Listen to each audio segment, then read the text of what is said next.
get a lot of questions from people with different points of view. Yeah. I hear you saying resistance is justified. Yes. What is meant by that to you? I would say resistance is justified would say that when people are living in some kind of occupation, Yes. sometimes the means of protest have to differ in regards to the situation. I'm of someone of Jewish heritage and Irish heritage. Yeah. For me, the idea of resistance is quite intrinsic, and so it can mean armed resistance, sure. What? Okay, let's say you say it means armed resistance. Okay, you probably know where I'm coming to. Sure. Because, and I will say that, like you, I condemn what Israel is doing in Gaza. Sure. But at the same time, Yeah. I felt an absolute shock at what happened on October the 7th. Oh, absolutely, yeah. Because, okay, so let's say... I'm not saying I'm a proponent of Hamas or their ideology. Yes. But I do believe that resistance of this nature, Yes. even what some might dub as terroristic, others might dub Yes. as resistance-based, Yes. you know, doesn't come out of a vacuum. Like, for Yes. instance, you know, when I look at the Irish model, you know, Yes. I have Irish heritage on that Yes. side, and though I vehemently condemn the IRA, any civilian casualty, I do not think the idea that the IRA exists should be shocking to anyone after 700 years of brutal occupation. So I do think, of course, any loss of human life is tragic in equal form. I would argue that though the events of October 7th were despicable, what led to them happening? Why did they happen? And you know, it's also a question of scale. You know, I think so. Yes, though that should be rightly condemned and mourned, let's also, you know, have some like critical thinking about how that situation arose. That's my kind of take. I'm here today because I'm recording and looking at what's happening. I'm intrigued as to what chants are being said, placards are being held, how people are protesting. Is it peaceful? Is there hate? I've seen some aggressive behaviour, two people arguing, and the police had to break it up. I've seen some very questionable signs, obscure numbers that are from the Gaza Ministry of Health, which obviously is from Hamas. It's not very peaceful source. It's interesting. I track these people. I track what's going on because it's costing the taxpayer money. It is, in my opinion, hate speech. It is anti-Semitic. They're chanting a celebration of October 7th. They're saying resistance is justified, justifying rape and murder. So I think that coming here is interesting. You're seeing these people in the skin, in the flesh, what they're doing, what they're standing for. There's one question that I've been having a lot of trouble with. I condemn October the 7th. I don't agree with the way that Israel has responded because of the toll on civilians, but I at least understand the logic. One thing that is completely doesn't make sense to me is the way that at different stages Israel has stopped food and emergency supplies getting into Gaza, when it seems to me that the humanitarian side of it is at least is a no-brainer. But this is not true. There's footage of piles of aid that have just been left on the Gazan side of the border, which is down to the UN to distribute, which they are failing to do. So that is not done to Israel. Israel is allowing aid to be pushed into Gaza. It is the UN's job to distribute that safely and prevent it from getting into the hands of Hamas, which they are failing to do. There is no famine. There is, I've seen most days images and footage of food stalls, markets full of food. What we see with the children of Gaza starving is nothing more than Hollywood's finest. It is all fake. I do not believe it for a moment. If that were the case, why would Americans be airlifting, be dropping aid by air into Gaza? Be trying to arrange to have a jetty to deliver aid into Gaza? Which then Hamas bombed, or attacked, sorry, they didn't bomb it, they did attack it. But why would America get involved if America's biggest ally and Israel assures America that there's no famine? There's still there is no famine, but food goes. You may have food constantly, but there's food in the stores. Where's it coming from? It's still coming from aid. So it's it's going to disappear. They need to replenish it. Okay, until very recently, the aid was all coming in. As far as I know, the Erez crossing, which is in the north of Israel, was opened on the 1st of May. There's the Kerem Shalom crossing. It's been bombed now 4 times. Since when? Since it reopened and distributed aid, I think a few days ago. 4 times. Right. Bombs, reopened, bombs, reopened. Okay. Since sometime in January, at least, Israel has been largely in control, at least to the point that Hamas is not in control of the great majority of Gaza. So Hamas, would you agree that Hamas was only clearly in control of the Rafah area? No.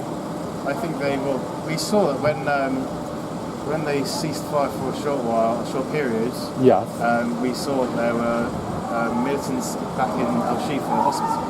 So they were using tunnels to go back. So they're not completely contained to Rafah that we know of, and we still don't know what's going on in Rafah. They wouldn't have been eliminated, but Israel had control of a large section of Gaza. Yes. And in that section, you can't argue that Hamas is controlling they may have been able to mount terrorist attacks, they may have been able to come into Shifa hospital through tunnels, but they weren't sufficiently in control to be able to commandeer all the food and decide where it went. I don't believe that, because you see footage of them on top of the vans with guns shooting people who come near the aid. Are you saying that is happening in the north of Gaza? Yes, it's hard to specify where it is in Gaza, but you can see that it's happening over the majority of the area.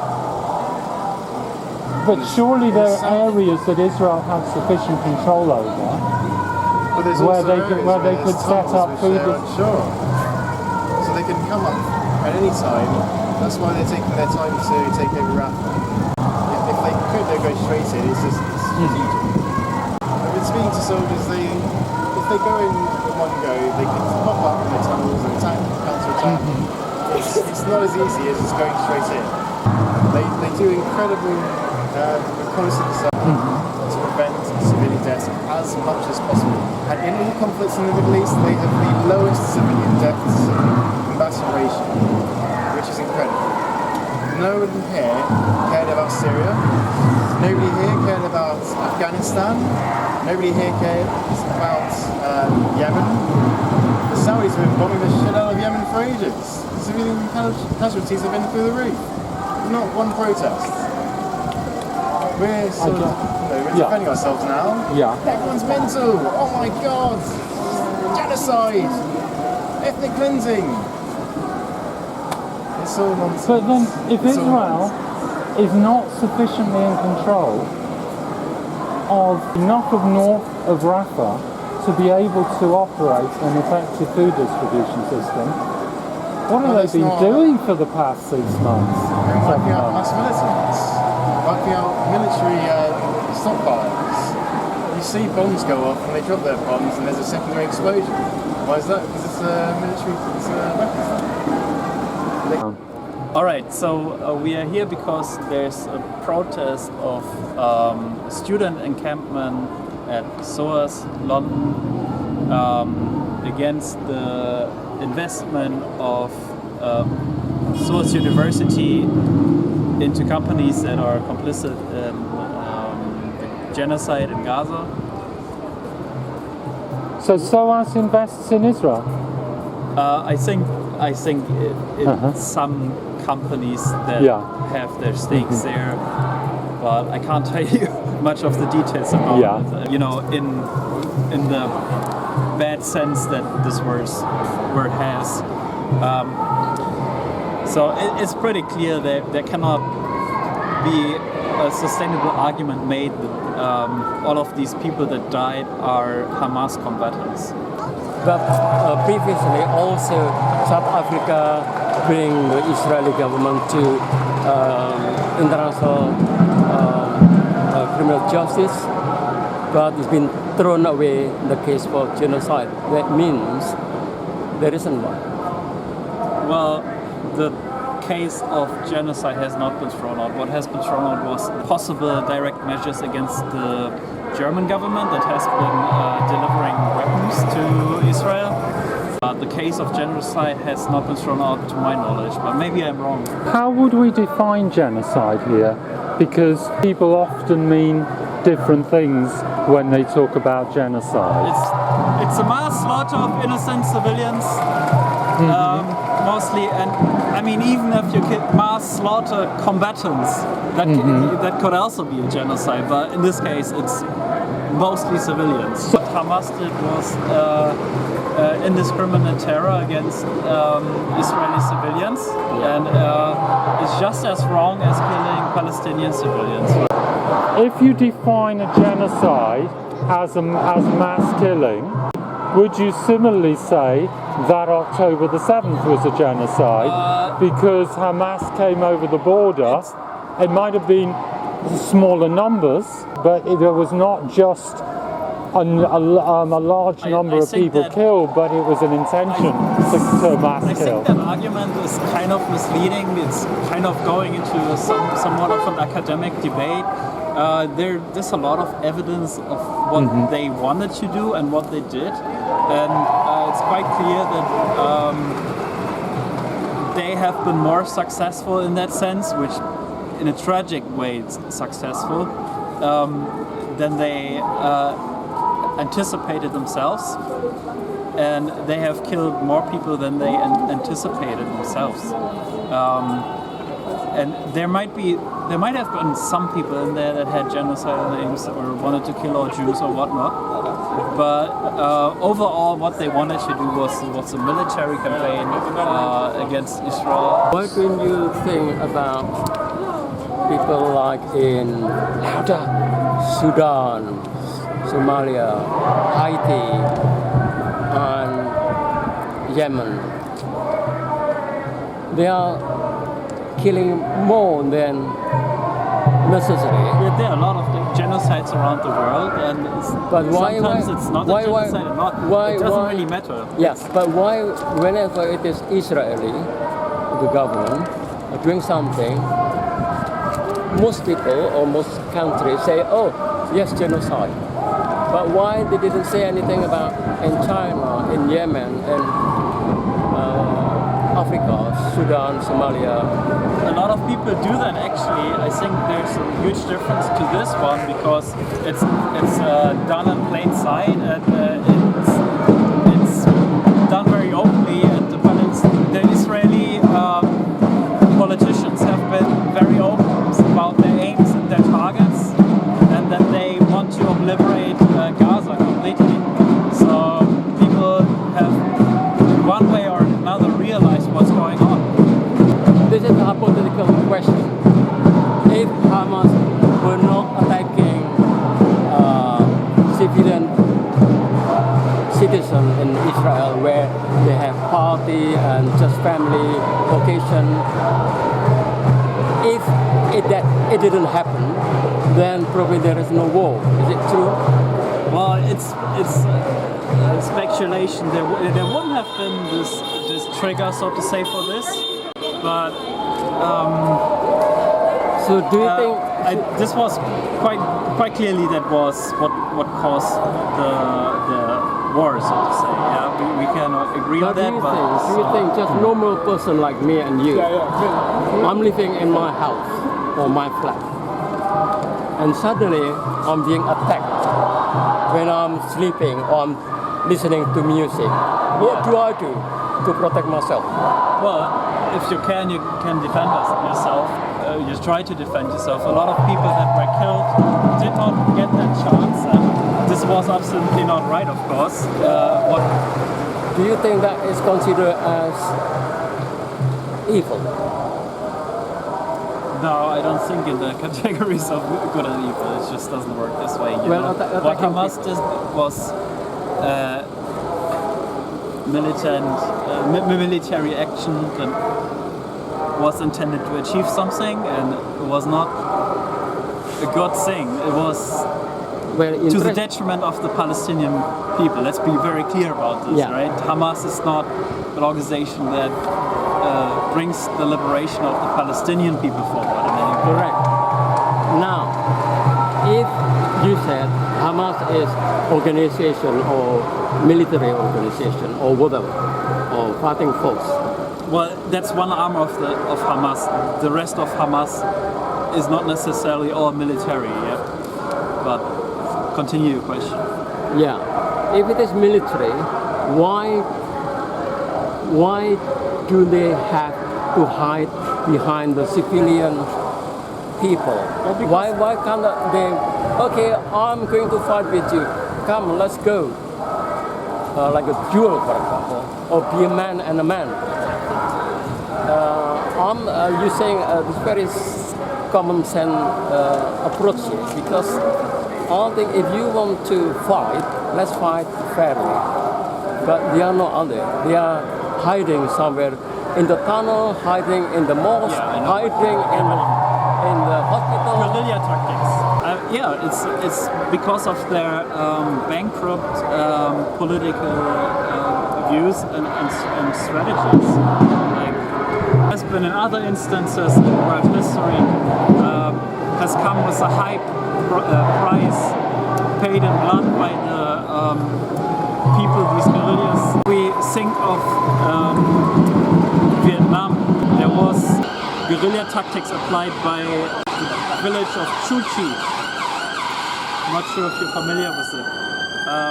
The village of? Chu Chi. Yes. Who were hiding in tunnels. Yeah, they're hiding, but they are not using their own people to be like a human shield. They never. I don't think that this massive difference exists here. What the brave people of Chu Chi did were guerrilla tactics. Of course, they killed the American invaders and whatnot, but again, to a high blood price, and also civilians got killed because of this. Now, ultimately, they were successful not because of their individual struggle that they were fighting in this village, but because of the national army coming in with Ho Chi Minh. Like they had actual military gear that came from China and the Soviet Union, right? So, and they used this village as marching grounds for the actual army. This is not what Hamas is doing, right? Let's be very clear. Hamas is fighting to the bitter end in the tunnels, killing individual soldiers, while thousands of people are dying on their own side, on the Palestinian side.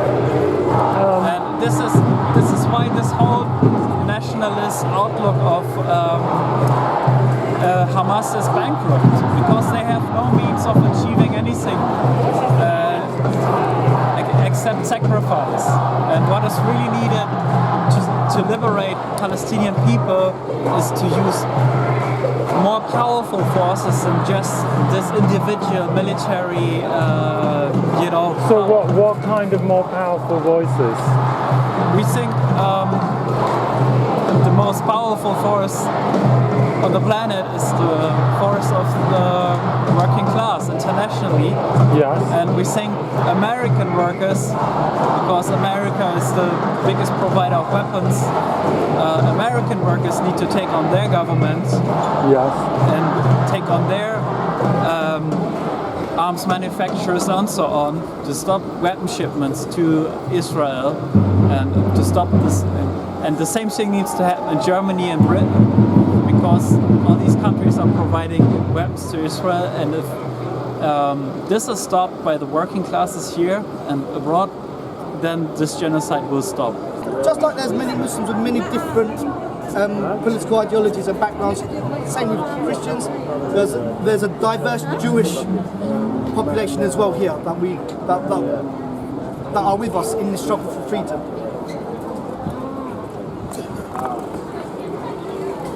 Okay, so I'm glad you're still here because I made this comparison here of basically how big the Gaza Strip is if we were to place it inside London, and it's literally as far north as Chingford and down as far as Chessington in its southern corner of Gaza.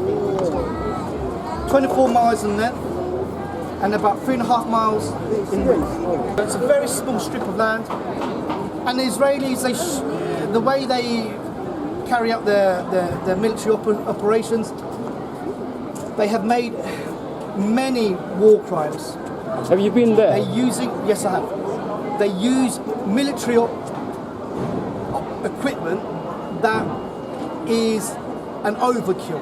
If they want to really target the resistance in Gaza, then there's no need to blow up a whole high-rise building if it's the case that they found one Kalashnikov in that building.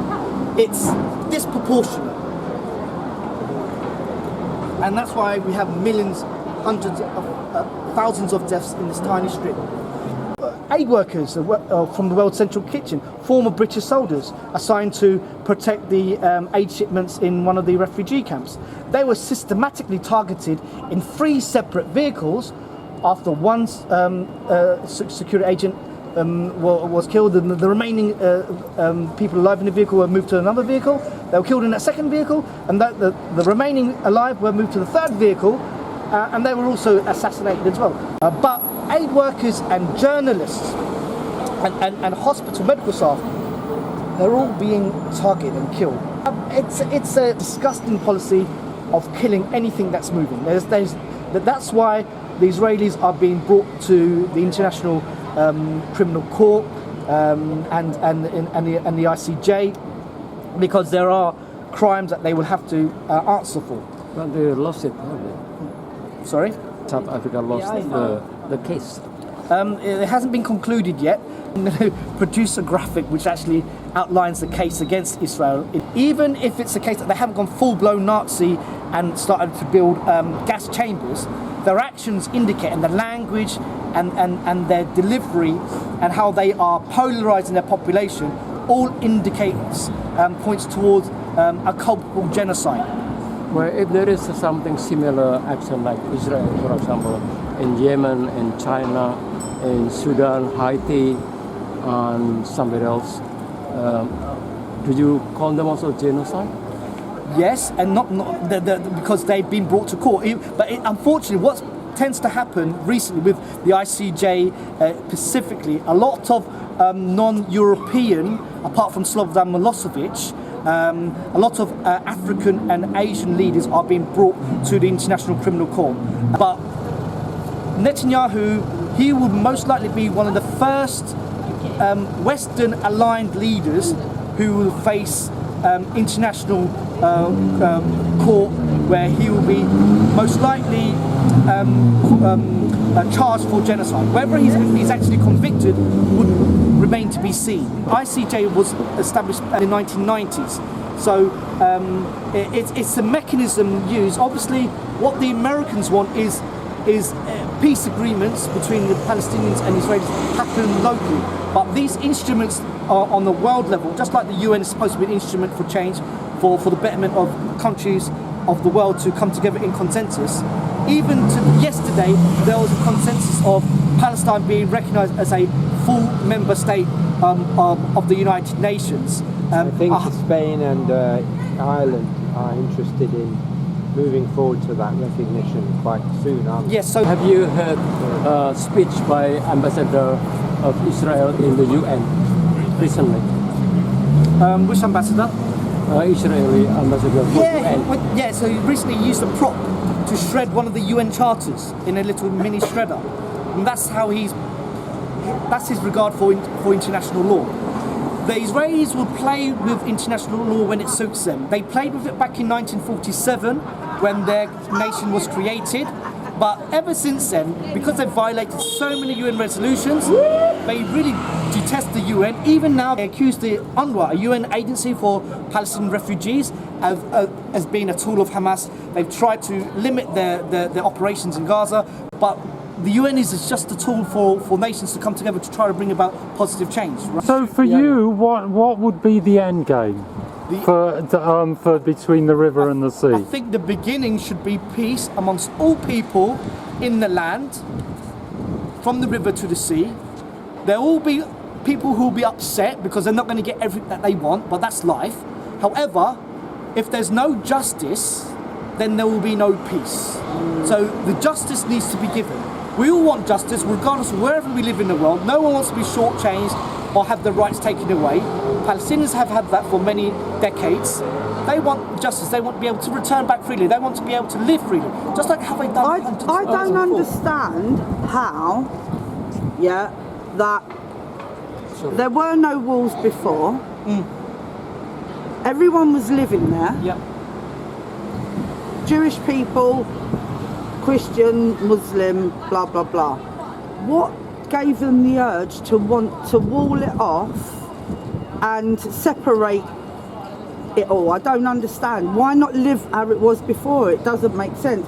Palestinian Arab, Palestinian Jewish, Palestinian Christian, whatever, all Palestinian living there. So these walls were created by man. They're not natural boundaries. No, totally. These are man-made structures. Absolutely, but I'm just saying I don't understand. It was before. Before, you're right. Before, people used to travel from Cairo, lovely part of the Mediterranean Sea, go all the way on pilgrimage up to Tripoli in Lebanon. And how do you get from both sides wanting to kill each other? You take away the weapons for a start. Funding the military regimes, both in Egypt and in Israel and the Palestinians. We don't need weapons to live.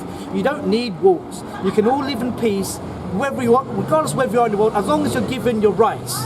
Rights are key. You don't need military tools to enforce those rights. You just need to be in agreement, on the same page. What happens when you're militarized? That's not what the police in America are doing.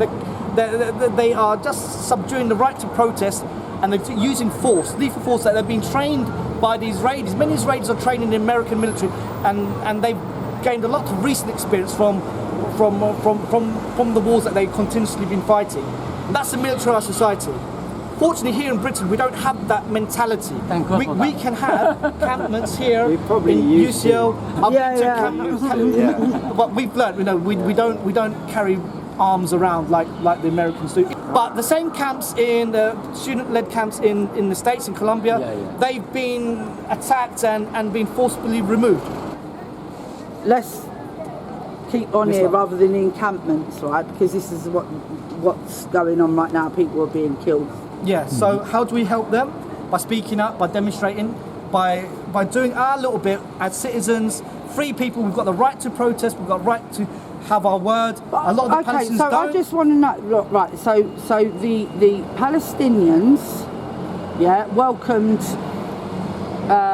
the refugees from Europe back in so why 1930s and 40s. Why on earth would they want to be like, for me it's like a white supremacy thing, an imperialistic thing. There is that element there. Can I ask you a question, because you are talking about refugee? Why is it a Palestinian is, I consider as Arab, and when they have a problem, why the Arab countries, so many of them, never ever lending a hand? Come on, let's live in my country. Why should they move? Why should they move from the country that they've been? Just like Ukraine, when they've been invaded by Russia, how many countries in Europe say, come on, you can come here for refugee, temporary or permanently? But why is that? The Arab country never say something to them. They do. There are refugees. But I think also part of the problem is that Israelis are very influenced by all of the kind of, almost like a bit of brainwashing. They're sort of on fire with hatred of the Palestinians. There's only 2% think that the Israeli army is using excessive force. the enemy is not, even the Hamas extremists, the enemy is not Israeli extremists. The enemy is hatred and greed and fear. Oh my God, there is. I think fear, probably fear most of all. And they were. Yes, I mean, I think that Well, I think it's Israelis are in a moment BBC are on their side, so of great fear. But the paradox is that there's a certain section that seems to think, right, we have all this fear, so the best solution is to massacre as many of them as we can. And it's like, no, guys, that's not going to even help you. Do you know what I mean? It's like that's sowing the seed for generations after generations after generations. I mean, I'm quite inspired by some of these sort of slightly alternative voices, like there's a guy called Gideon Levy who writes for, maybe even be the editor actually of Haaretz. He's got quite an interesting point of view. He remains in Israel. And then there's an academic called Ilan Pape. I read his book. There's a program called The Ethnic I don't know if Cleansing you've of seen it, Palestine. called Palestine 1920. And Okay, it's a I mean, documentary. in the traditions of Judaism, there is apparently, I mean, I'm not an It's, expert, you can look on but YouTube. there is also Palestine, a tendency to 1920, actually to and you will support the see underdog. there that But definitely, I think so many videos. an Israel or an Israel-Palestine with a greater degree of justice would be, I think, the thing to move towards. And in fact, Ilan Pape says maybe we can learn from, if we go back to the way things were back under the Ottomans. You know, when you had communities, Jewish communities, you had Palestinian Arab communities. It's true that they're all under the dominion of the Ottomans, it's true.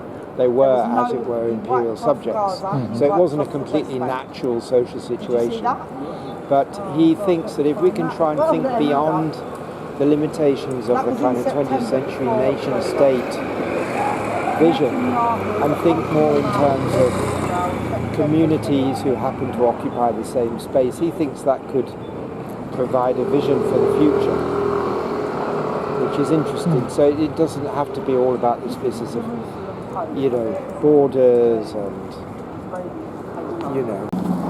In fact, I listened to a man talking on YouTube yesterday. He's a Holocaust survivor from Romania and Hungary. And amazingly, just a few minutes ago, I met the man himself there, just in front of those railings. And as I listened to his voice, I could definitely hear that it was the same voice. And I asked him, yes, I've been on Double Down News. And it was him, isn't that amazing? And I just... He took a stance which was essentially anti-Zionist, but he himself is a Holocaust survivor, so, clearly he's not in any sense anti-Jew. On the contrary, he's very embedded in classic Jewish culture. But it was quite amazing to you see it on the kind of a little phone, and then the very next day you bump into the geezer himself. That was quite touching, actually.